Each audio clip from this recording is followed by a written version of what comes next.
In this video, we'll be discussing the top 7 statistical best decks for Elsa Bloodstone in Marvel's Snap. If you are interested in getting to Infinite this season, these decks will definitely get you there. And each of these decks uses a variety of different cards with different playstyles, so I advise you to take a look at all these decks in order to kind of choose the one that suits your playstyle and your collection best. Let's get started. Now, the first one, which has been my favorite thus far and has the highest win rate by a slim margin, is Glennystone, which I'm naming after Glenn Jones, principal game designer of Second Dinner, who is obviously our balance maestro, and they had basically designed this deck prior, and they did not use Elsa Bloodstone. It's this Jane Foster style list with Wasp and Yellow Jacket to make those massive hit monkeys with Mysterio later in the game, and of course being able to play Mysterio, Hitmonkey, and Kitty Pryde on turn 6 provides you with a lot of utility. You add Elsa Bloodstone to the mix here, and you're basically filling all your locations, and Elsa is just buffing up everyone, and potentially Kitty Pryde all game long. So fantastic list, an absolute blast to play. And so you're gonna see me talk about this one eventually on the channel. The next one here is going to be Bloody Shuri. Now, Bloody Shuri running a 60% win rate is absolutely fantastic. The thing I love about Elsa Bloodstone is its interaction with Hulkbuster, which naturally has favorable interactions with Kitty Pryde, who has favorable interactions with both Elsa, Forge, and everyone else.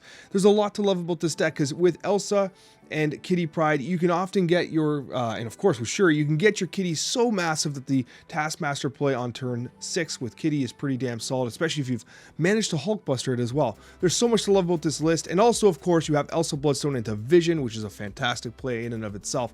There's so many winning lines here. It's what makes this deck so damn effective. Moving on to Blood Bounce, 62% win rate. I mean, this is a very popular list right now with Elsa Bloodstone for good reason. It does a great job of basically providing a ton of value. The Iron Man splash is awesome. It has Chavez in it, which I know is a controversial thing right now, but honestly, it just works really well. I love the Bastard and the Mysterio basically becomes like a legit better than Doctor Doom play when you fill all the locations with Elsa Bloodstone. Mysterio's an insane play on turn 6 with this deck.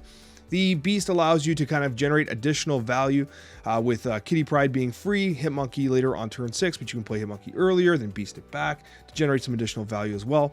There's so many different approaches to playing this deck. It is complex, it's bounce, right? But once you get the hang of it, you're able to go super vertical with this list while also going super wide with the Bast Mysterio style play. Bast Angela, Bast Kitty Pryde, Bast pretty much everything except for, I mean, literally anything, right? It doesn't really matter. Even if you lose one off Beast, who cares? If you Bast Iron Man, huge value. There's so many amazing Bast targets here. I really like this list for that reason. It's just fantastic. Now, this is one that is kind of a dark horse. The game sample of this one's a little smaller, but its win rate's running 62%, and it's the best straight up control list that I've been able to find thus far. Basically, what you have here is a Sarah-style control list that's using Mobius and Mobius and also Bloodstone, naturally with Kitty Pryde and Angela, with Jeff as well. There's a lot of pieces here that kind of work well to give you like as much verticality as possible. Fair warning though, you don't want to drop your Shadow King on top of your Angela or Kitty Pryde, right? Naturally don't do that, but it does provide you with a lot of counterattack against everyone else playing Kitty Pryde and Angela. Naturally, you do have the Luke Cage though, which obviously helps you in those situations. But I do like the deck overall. It has like it's still what you're seeing with these Elsa decks is you're seeing the Elsa, Mysterio, Bishop, Angela, Kitty Pryde is like the key package, and then you kind of fill in cards around it to see how they can perform as well. But this one here is an absolutely fantastic one at 62%. Blood Flood. We talked about this the other night. Wow, this is one of our first ones that we experimented with, and Blood Flood actually does really well. I like this list a lot. Mojo, the recently buffed Mojo, is in the deck here, and what you're using here is just a classic, like straight up Flood deck. It's pretty cool. Killmonger's not all that common right now. Destroy's kind of falling off a little bit in terms of popularity. Destroy was only running like a 54% win rate anyway, so people are falling off it, which allows you to get a little greedier with some of these Flood style lists. Now, this still runs armor, which is totally fine, but you could even cut armor if you really want to, and just retreat in games where you know they have a Killmonger, right? But honestly, Dazzler's huge in this deck. Kazar, Blue Marvel, this is all fantastic stuff. Chavez helps to draw that Elsa Bloodstone nice and early to generate value with the Jeffs and the Nightcrawlers and etc. So great list, a lot of fun, 62% win rate with a pretty damn decent sample size. A Flood deck's performing. You love to see it. Moving on, this is deck number 6. We got Bloody Brood. Now, the Brood style Absorbing Man decks were really popular about a month ago, and then they kind of started to fall off a little bit. Absorbing Man got nerfed, and then, you know, people were just looking for something different. They were kind of sick of playing the same damn thing over and over and over again. Well, this list is actually pretty cool. I like the splash of Invisible Woman. You got the Killmonger. It's one of the few decks running Killmonger right now, which is helpful because everyone's running Kitty Pryde. The advantage of Invisible Woman is you can play Invisible Woman and then the Killmonger on top.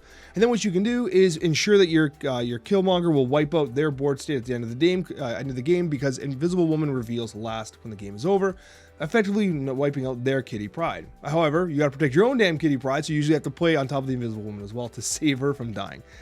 So there's a lot of considerations when playing this deck. Again, Luke Cage, very common. This is what I was worried about, by the way, with Man-Thing. I talked about it on the Snapchat. Luke Cage is everywhere, so Man-Thing might have some problems coming out in this next week. So Luke Cage is everywhere, but ultimately still a very viable deck at a 60% win rate. Blood Patriot. Now, this is actually pretty cool because Patriot, I wasn't initially thinking like Patriot was like going to be an amazing Elsa deck, but apparently it's performing a 61% win rate. It's doing work. I mean, you got the squirrels, you got the hood. Bast hood is absolutely insane. Demon, of course, benefiting from the Patriot Mystique. Wasp benefits from Patriot Mystique. All the squirrels do. Of course, the illusions, and then you have just straight up value. And I like the Valkyrie splash here. Valkyrie splashes really well here with Wasp, with the hood, with Bast, with the squirrels, pretty much with everybody, right? Illusions, right? So if you don't Bast the illusions, there's so much to love about Valkyrie in this deck, so I really like to see this fantastic splash. And it's one of the only decks not running the Kitty Pryde Angela. So if you don't have Kitty Pryde, then this is one that you could potentially look towards playing, except for, you know, it's pretty inexpensive outside of, well, Triple M, I guess. But regardless, these are currently the best decks in Marvel Snap right now with Elsa Bloodstone. And I got another video for you up there. Hit the like button and subscribe if you're not subscribed already. I would love to see you in future videos, and we'll see you in that next Marvel Snap video.